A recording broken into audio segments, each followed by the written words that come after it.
it all started with your question, Alex, about the game plan evolving into the same place for so many different archetypes, like the Brewer's Paradise conversation, which is the reason that is the case is because if you are playing creatures that have a good rate based on the normal design of Magic cards, you can't fill your deck with those in a format where what you're playing against is I draw these 2 cards or these tutors that get me to these 2 cards. And even if you had 7 good turns in a row, if I'm not at 0, I will win because the end game's a combo deck. Because the way to win is either a combo deck or a commander that's winning in a one shot. That's all I'm saying. It's nothing really to do with like. And I think that's an issue more with card pool size than it is with multiplayer format. Because my point there then is like regular commander has every one of these archetypes you talk about. There's the dumb token deck. Yeah. There's the like mill deck. Like cEDH's issue there is more what Vintage's issue is in regards to these conversations. It's not a conversation on I have 3 other opponents I have to kill, so playing aggro creatures doesn't work. It's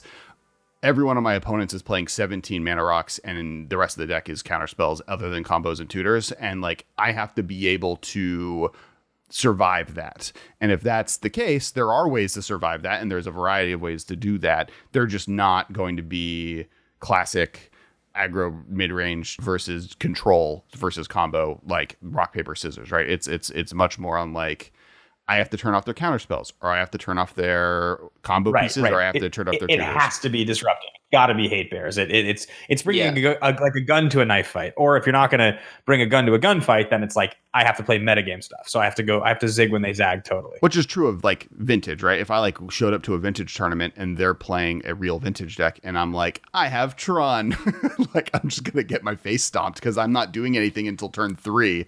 And they've already won the game by turn 1. And that's kind of why I compared Vintage to cEDH in the first place. Like, I think there are the formats where Legacy's not far behind, but also I feel like at this point, Legacy's closer to Modern than Legacy is to Vintage. I feel like what people are doing in Legacy is actually closer to the power level of Modern, whereas Vintage is like feels a lot more like cEDH in terms of just this isn't really functioning on the axis of like normal standard Magic sets. When if I open a pack of cards, what I see in this pack is kind of representative of how this game's going to go. Like that's not even, like you could open a box and you won't see many cards that actually would get played. The major defining things that are legal in cEDH that see play in cEDH that aren't in Modern have more often in common things with Legacy with Vintage than Legacy, right? Like, yes, Force of Will and free counter spells is a Legacy thing, but like we don't have Delver. Like we don't have Delver or Wastelands or correct. We don't have Time Lock, but we have Time Twister. And the format's about playing fast mana, right? Like Legacy is not about playing fast mana. Vintages, cEDHs. And I think that's actually just the defining line in like I think actually like the biggest thing is I think we've been figuring this out as a community lately, which is the card quality in cEDH is goes from like 100 out of 10 to like 10. And so like when you mulligan, like you're looking for like those like 100 out of 10 cards like Mana Crypt or Soul Ring. I think that's like very similar to Vintage, where like in Vintage, like you really want to hit. I haven't played Vintage, but I've watched quite a bit of it, and I feel like you want to hit those like super powerful cards like Time Walk or Ancestral Recall, especially Ancestral Recall. And cEDH is kind of the same way. Like your deck is not 100 Mana Crypts; it's like 10 or so Mana Crypts, and then like 90 other really good cards. I feel like that's like the big similarity, at least to me. I think that's fair. I think the key of all this is just like in a game of 1v1 Magic that is normal, they have 20 life. If you are intending to reduce life totals from that to 0, it is 6 times harder in a game of 4-player Magic. They have 40 each. It's 120 versus 20, right? It's the difference of times 6. So like your strategy has to account for that, which means the card value is different. The damage per card value is different, and you have to solve the problem differently. Like that's the major difference. It's just 120 versus 20. I guess yes and no. Is my point there, right? Like, yes, that is negating a few strategies, but I think what the bigger issue is, and it's closer to Vintage, right? Is like Vintage is putting a clock of turn 2, right? Many decks can win on turn 2, and therefore your life total doesn't matter. It doesn't matter that there are enough powerful cards in this format that are so good that people are going to be playing them, and therefore you trying to attack my life total down below 20 on like a basic level isn't going to matter compared to you being able to either stop me so you have the time to do 20 damage or kill me in whatever format path you want to kill me be it Thassa, Demonic Consultation, be whatever. And CDH is the same way, right? Like it's I have the ability to lose through these methods. That the methods that are being played, yes, they're combos because it's easier to do that than to do 60 damage, but it's more about just the speed of those things. And I think if everyone came to a game at 20 life in CDH, or if everyone came to 10, like you had to only deal 20 damage to your opponent's total anyways, I still think stuff like Thassa's Oracle is going to be heavily played because it's more consistently able to kill people quicker at the speed that people are doing it. That's what's true of Vintage, right? It's not about life total differences. It's about just like the cards that I have that can kill you are faster than any cards in Magic that kill you through life damage. Thought experiment for you guys. It's a real question because this is the interesting you say this, Alex. Like, I think that's actually a really cool point. So my point a second ago of right, like 60 or 20 times 6, right? So 120 between 3 opponents. If you reduce that down to normal, like you just said, you think it would be the same format. I actually don't think I disagree with you. I actually think probably if everybody had 20 life instead of 40, it would still be the same format. What if everybody had 10 life? Same card pool, everybody started with 10 life. How would the format function? Do you think you would see burn decks? Do you think it would be a different format? There's this format called Conquest that I helped work on for a bit where the starting life total was 25. Instead of commander damage being 21, commander damage was 12. So if you think about it, that's 3 hits by a 4/4 with flying. There happens to be a 5-mana commander named Crom that has a 4/4 flying with haste. That format was awesome, and it's really fun. You should check it out if you're into it. In that format where commander damage is only 12 damage, you had decks where their primary game plan was just playing a commander with evasion that had a big body and trying to hit people twice. You had tempo decks where it was like, hey, just give Crom double strike, like or give him an equipment. So I think the format at like a low enough life total starts to get pretty dicey, and like ad nauseum doesn't exist anymore. Like you have to think about how much the format's warped by like ad nauseum and necropotence. Fair point. Being like 40 life, like that's insane. It speeds up. You just have to make 5 mana and put ad nauseum in your hand because like at 40 life, it's just not even like a question of whether or not you'll get there. So like, all right, the format's way slower because all the storm decks are just massively worse, and there's just less life to play with. And then all these like evasive commanders that have flying, like Ishai. Have you guys ever read Ishai? Like it's a 4-mana commander. It says whenever an opponent casts a spell, you put a counter on it, and it has flying. So your opponents basically can't cast spells, right? Like if your life total is like, what was it, 20 or 10? Your opponents are locked out of the game at a certain point because like they either have to answer this Ishai or they just die in the following combat. How do you spell Ishai? What's the card? It's the blue-white companion from the original companion set. Partner. A blue-white, sorry, not companion. Sorry, it's a blue-white partner. It's the only blue-white one. So if you look up partner blue-white, it'll be the only one that shows up other than partners with, I guess. It's a bird wizard that every time an opponent casts a spell, give it a +1/+1 counter. Oh, I remember the card. Yeah. But it is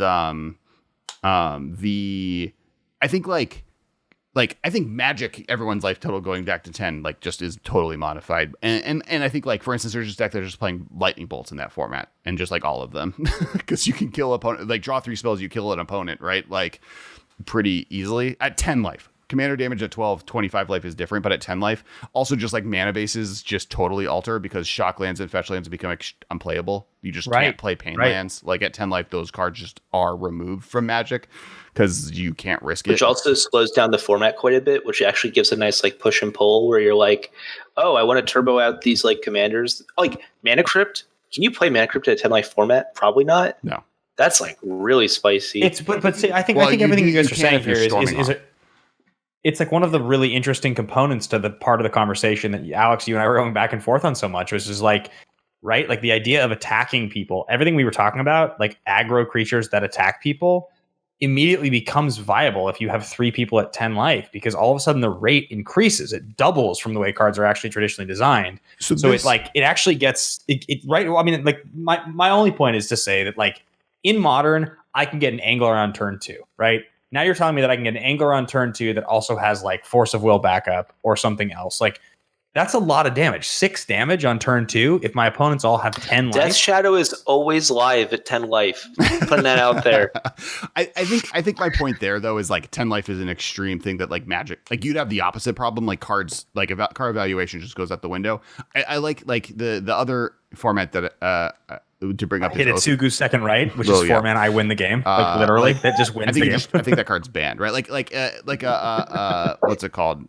Oathbreaker is a format where it's commander, but 25 life. And like there are much more I'm attacking aggressively with creatures strategies that exist in that format just in general, right? Even though planeswalkers are commanders, and it kind of solves your problem where like now aggro commanders become that much more stronger because just a 10-10 out of the format. Like if you can have a 10-10 commander every game that like is maybe too good, Oathbreaker has that effect where like now people are playing with more aggressive strategies that you can attack with creatures, partially because it's commander removal, right? But then also because you're able to attack people.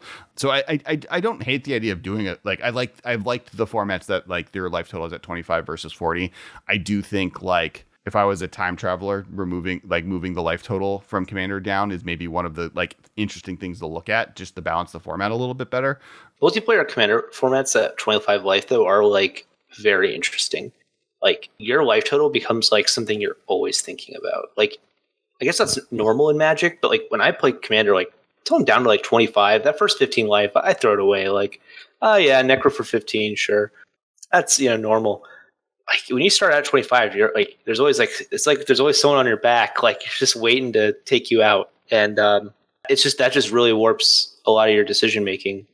I think it comes back to the beginning of this conversation, and I think it's probably a great place for us to honestly kind of wrap up the episode, which is like basically, I truly believe that the entire idea of competitive Magic and what people look for and what makes Magic competitive, like what makes a competitive format fun, it's about something different than what I think people who want 40 life and commanders that cost 6 want. They want the communal experience. They don't want the optimal build. They want to be able to play pet cards. They don't want to have to own mana crypts. They want to be able to attack their opponent thinking they're going to win and have the person at the table be like, nope, I'm going to stop you for fun because we'll get a laugh out of it, right? Like at the end of the day, I want to remember this game in a way that made me laugh. And like that's the reason I'm going to come back and play next time, not because I won. That's the real truth, right? The reason people come back to games of Commander, it's not because they won or lost. It's because they had a good time.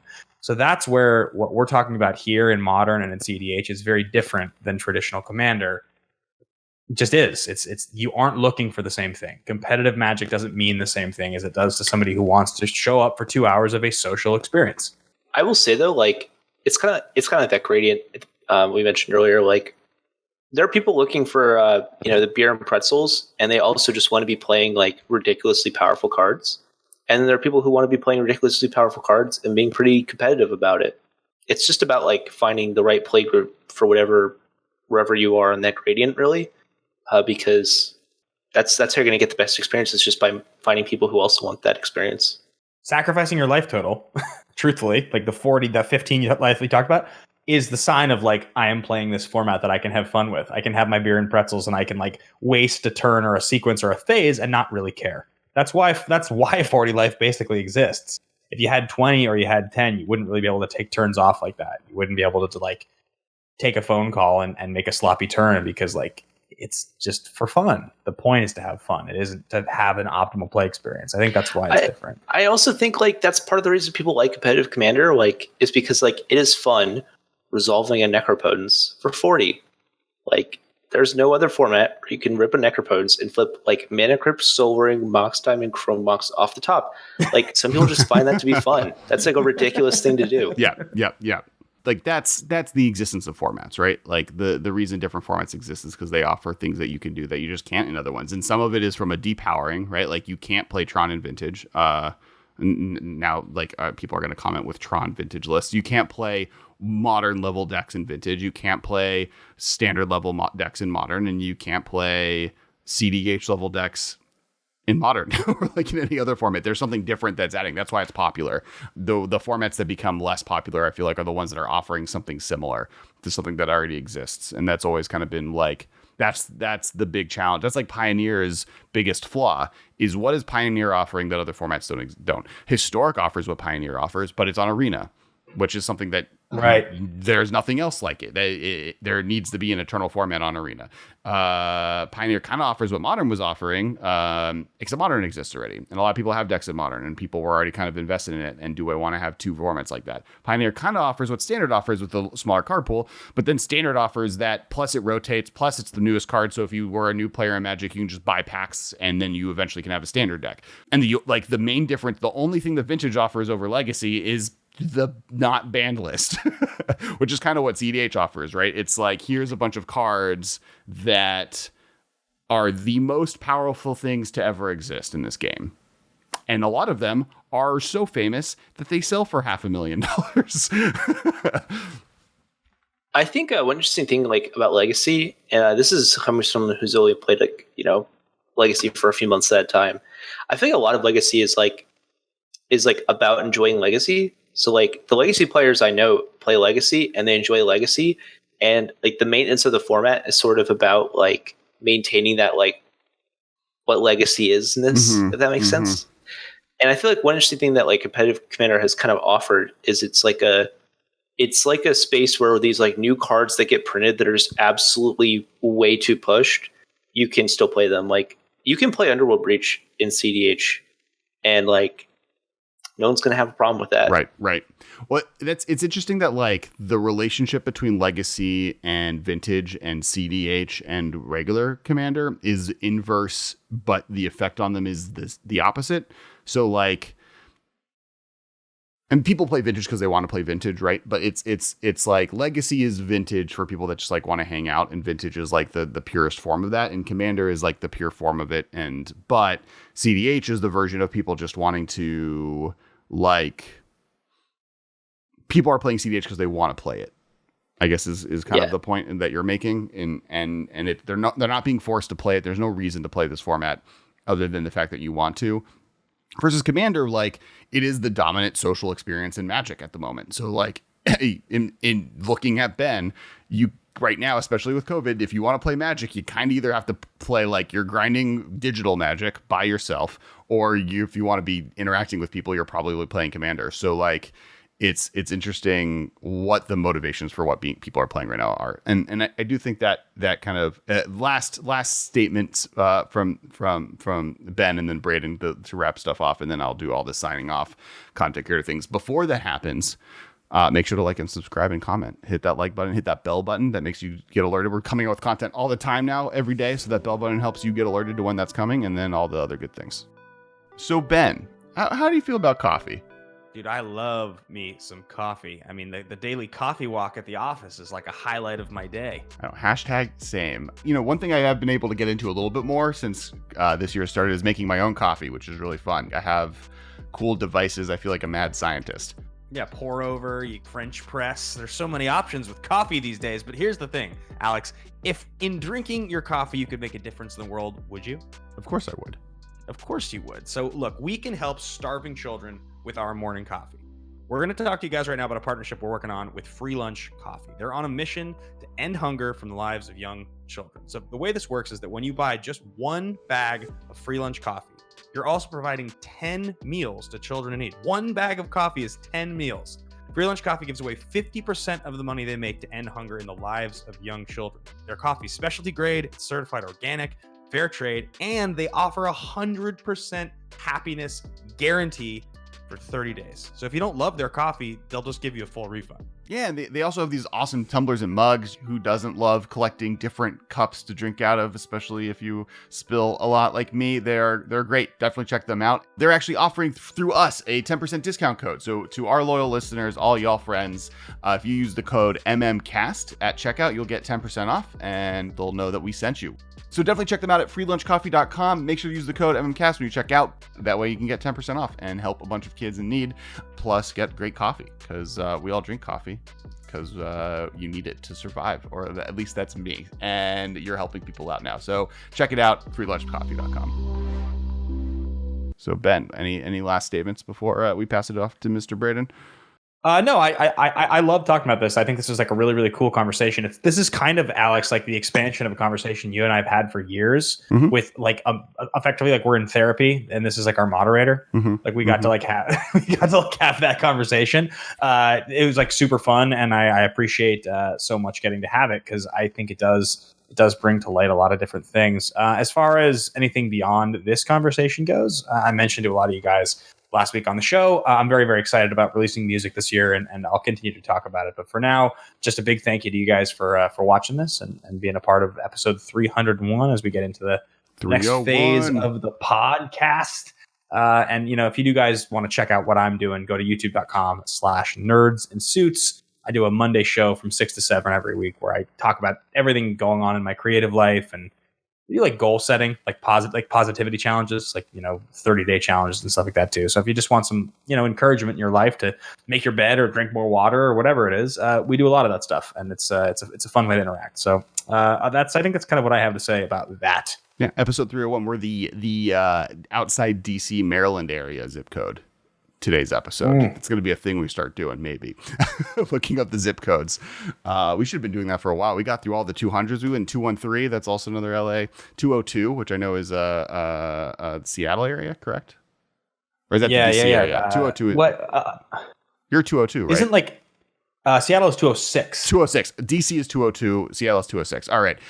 Big shout out. I think Braden's internet has ended, so we're going to wrap it up. Big shout out to Braden. You can find him. There's a bunch of links below for the content he does. cEDH Cast is his a podcast that he does. He also helps moderate a bunch of the different Commander cEDH content locations, including Discord and the websites that were mentioned and will be linked below. Thank you so much for joining. I'm sorry your internet died for the final wrap-ups, but thank you so much. Hopefully you're hearing this one now and you're just listening in somewhere or not.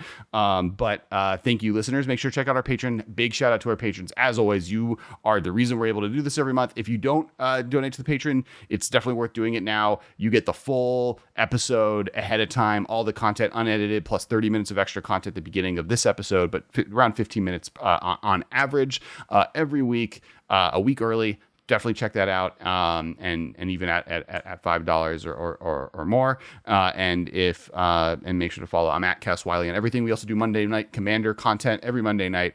Make sure to check that out. It's awesome. It's really fun. Next week we have tonight or this week. This is depending on how you listen to this. Or this week we had Tappy Toe Claws and Jason Alt from the Brainstorm Brewery. Two great friends of the podcast. It's going to be a great episode. Yeah. I'm really We're talking hyped. from the past about the future, and those are two of my favorite people, so I can't wait for that episode. I got to build something new and spicy to mess with Tappy. Yeah, I think she's required to play Nevernile's disc, the Commander, the Esper one. Yeah. Because she wants to make Jason sad, and I think it is more on the higher power level side. So it's going to be fun. And then the next week, I believe we have Vorthos, Mike, and Sam from Bristic Studies on, and Braden's back to give all of his final shout outs, but they'll be on March 8th. So that they're next week. This week was Tappy and Jason and Braden. Welcome back. Time to say goodbye. Yeah, it went so fast. Thanks for having me. I had a blast. This was a lot of fun. If you're interested in getting into a competitive Commander, check out the cEDH Cast. Check out the competitive Commander Facebook group. Reach out to me on Twitter at cEDH Cast, and hope you find something you're interested in brewing. Oh, check out the decklist database. You can just look up cEDH decklist database. Just got updated. I don't help run it anymore. I used to be one of the reviewers, but it's a really awesome resource. You should check it out. And all those links are going to be below in video descriptions, as long as Braden sends me links to those things as his homework after we hit stop record. But yeah, thank you so much for coming on. And everyone, please follow Braden in all the places. He's a great online person to follow on the internet. Welcome to content creation. And once again, subscribe, hit a comment. We'd love to hear your thoughts on all the things we talked about this week. And we will talk to y'all next week. Thank you so much. Bye, guys. Bye. This has been a production of Time Traveler Media, sending podcasts into the future.